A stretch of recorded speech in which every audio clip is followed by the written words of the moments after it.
its possibilities. As an educationist, I want to find out from you your personal opinion on this matter. Okay, thank you, and good evening to our cherished listeners. Mr. Nii Armarh plays his argument in a context, okay? And anytime we try to take issues out of context and only to discuss the content, then we'll have a problem. And I think that's what those who are against the use of mobile phone try to do. They were only placing their argument based on the content of what Mr. Armarh said, rather than the context in which he placed his argument. And the context is that because of the ICT usage, because of the multiplicity use of the mobile phone, students stand to benefit from its usage. Okay, so that we have to see whether what he's saying has any merit. And yes, it has a lot of merit, because a very good smart mobile phone connected to an internet can serve a lot of good purpose, just as a computer would do. And as much as the schools are not able to provide computers for these students to use, as much as the students are not able to own a computer for themselves, and that takes us back again to one student, one computer project that we peddled some years ago as a country, which I don't know how far we achieved that. But it's easy for students to own mobile phones, which a lot of students have and can because of the cost, its portability, and ability to do a lot. Okay, so I think, in a nutshell, that yes, the mobile phones must be allowed to use, but with the consent or with the guidance needed, so that the students do not use it for purposes other than the intention for which parents gives to them, or the intention for which the school authorities would want them to use it.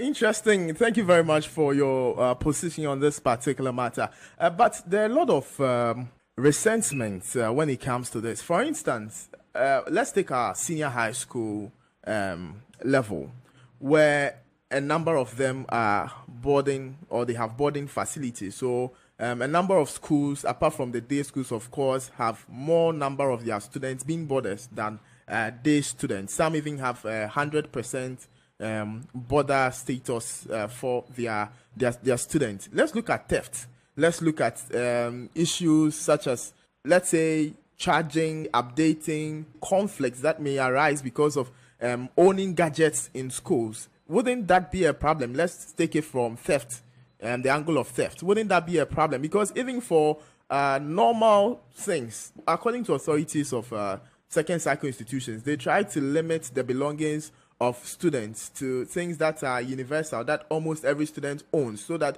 it is not as if one can show a certain level of social background than his colleague in class or in the dormitory. And also, we say you're all wearing uniform, most of which, of course, is given by the school, so the same style, the same texture. We are talking about a prescribed set of items that you're supposed to bring in school. Wouldn't this create some form of imbalance in the system?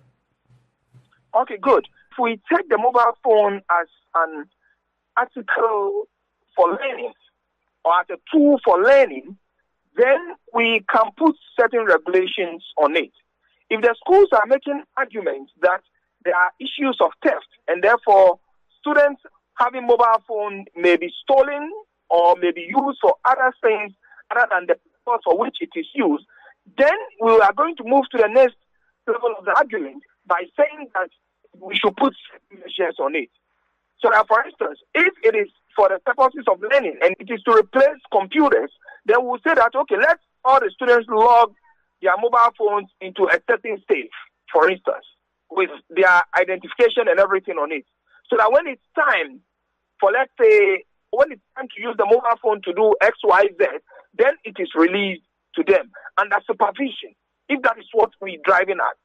Rather than allowing them to have it all time, for which reason their usage may not be under certain level of control, and the fear of their using it for other reasons might come up.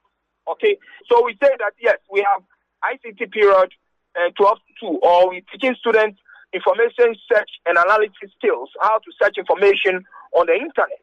And they can use their mobile phone as an example. So, 1 o'clock to 2 o'clock is search period.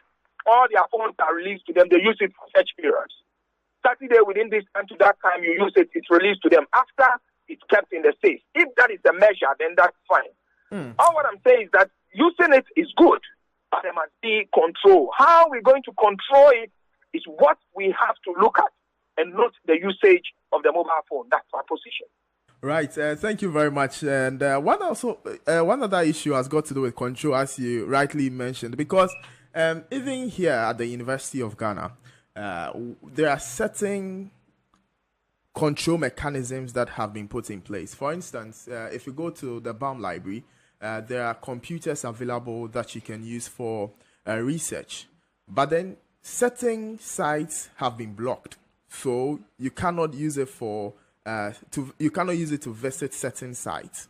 And so that control mechanism is there to ensure that it's purely for research or purely for academic work.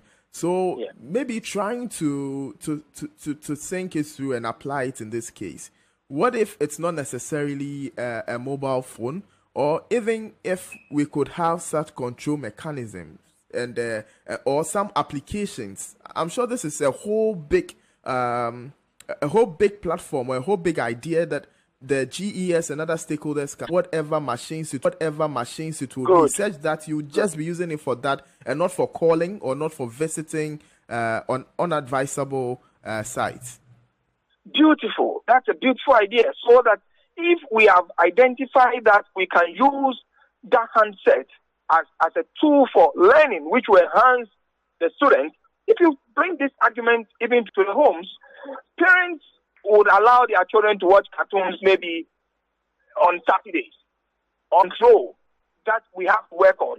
And that stakeholders can come around the table and discuss it, see the possible ways by which they can control the examination, okay, which is a problem for some schools. If that is part of the argument, again, it comes to control and be from, previous discussions that we've had on this same medium, your station, because of the overusage of, in school, we know you have exams to write, you put off your mobile phone so that you can have that concentration. Maybe at that level, we are mature enough to make that determination. But at their level, they cannot. Then the guidance of the teachers comes in. This is an interesting discussion, and I love it so much, because both sides try to present, to be able to decide for ourselves, say, the limit to which I would use this gadget and put it down, or the extent to which this gadget can help me. So we'll stick to the traditional way of learning, as limited freedom as possible. And then when you get to the tertiary level of the university, you can have those freedom for yourself. Designed for them in the form of a book. Now it has been translated into a tablet, and so they